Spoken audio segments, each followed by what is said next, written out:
What's going on, everybody? It's Salvaje. Now, when I first started playing Fortnite Save the World, the biggest question that I asked myself is, should I go for a critical rating build or should I go for an overall damage build? And in this Save the World quick tips video, I'm going to be helping you guys when it comes down to that question, because I asked myself that question when I was a beginner, when I was an intermediate player, and also when I was an advanced player. I didn't know if going for a crit rating, crit damage build was a good idea.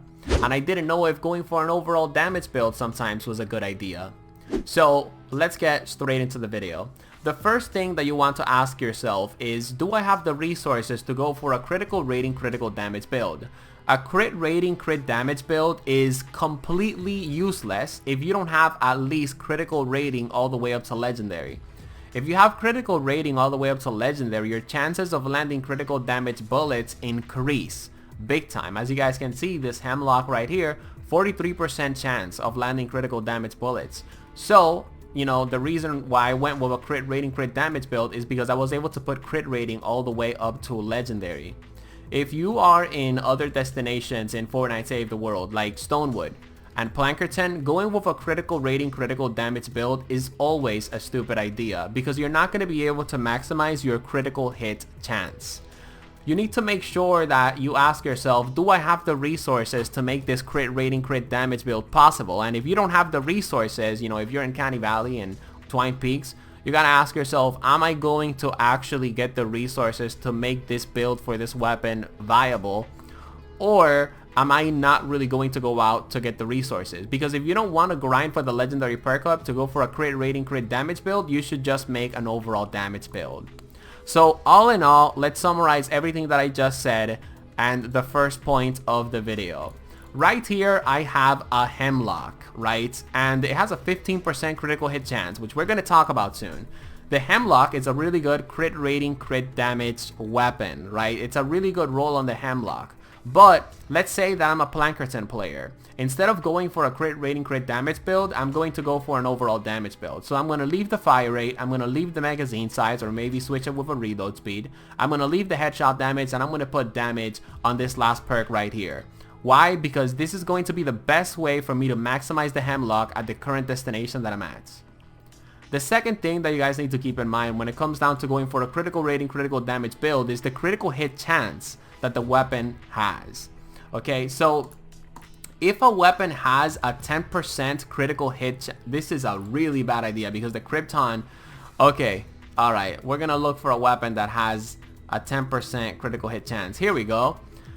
If the weapon has a 10% critical hit chance, for the most part, you do not want to go for a critical rating, critical damage build.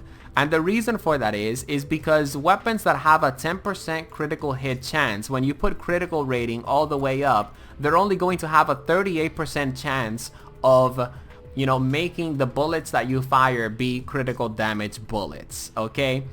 But there are exceptions to this, like the pain train, for example. The pain train has a total of 52 bullets in the magazine. So if you can put a magazine size perk on the weapon, and the weapon is a heavy hitting weapon like the pain train, even though the weapon has a 10% critical hit chance, if the weapon can have a magazine of 50 bullets, the 38% chance of getting a critical damage bullet is actually really worth it. But for the most part, when you're first starting out, if a weapon has a 10% critical hit chance, you should not go for a crit rating, crit damage build because, well, first of all, the critical hit chance is 10%, and second of all, you're going to be able to get more value out of an overall damage weapon, right? And also, you don't have the resources to get your perks to legendary, right? Now, I just want to point out there are weapons that have a 15% critical hit chance. Here we go. So here we have this bolt, right? Let's say that we are at the Twine Peaks levels of play. Let's say that I want to go for a critical rating, critical damage build with the bolt. Well, I see that the bolt has a 15% critical hit chance, which means when I get critical rating all the way up to legendary, I'm going to be able to have a 43% chance of having the bullets that my weapon fires be critical damage bullets. But you guys need to be aware of the magazine of the weapon, right? like for example, let's take a look at my last word, right? It's a critical rating, critical damage build because the critical hit chance when it was at base level, it was 15%, right? So I have a 43% chance of landing a critical damage bullet, like I said, but the last word only has 6 bullets. However, the reason why it's able to function really well with a crit rating, crit damage build is because it has a fast reload speed. So, long story short, if a weapon has 15% critical hit chance, it's pretty safe to go with a crit rating, crit damage build. Just make sure that the weapon either one, has a really large magazine so that you can maximize the critical damage that you're going to be getting from the weapon. And also make sure that if the weapon doesn't have a huge magazine, that it has a really fast reload speed. Last but not least, when it comes down to critical hit chance, we have weapons in Fortnite Save the World that have a 20% chance when it comes down to critical hits. These weapons should always be critical rating, critical damage weapons. Even if you're in Plankerton or Stonewood, let's say that you put critical rating on your weapon, which we're actually about to do right now.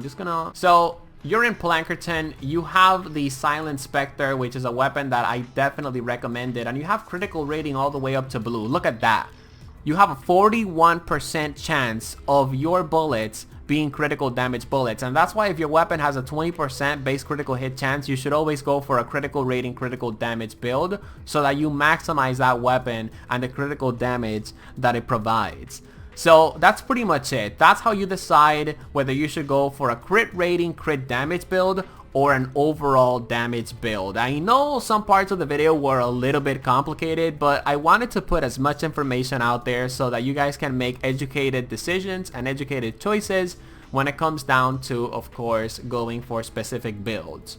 For the most parts, I like to go for overall damage if the playstyle that I am doing with the weapon sort of caters to overall damage.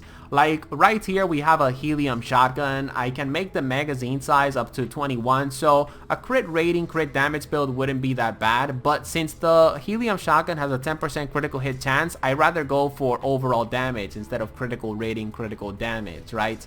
So that's why, of course, for my helium shotgun, I'm going to be slapping the reload speed, slapping the magazine size, and also slapping the damage. Just like you guys are going to slap that like button right now, hopefully, and also hit that subscribe button as well. I read all the comments, so if you have any questions, ask them below, and I'll be seeing you guys on my next video. Peace.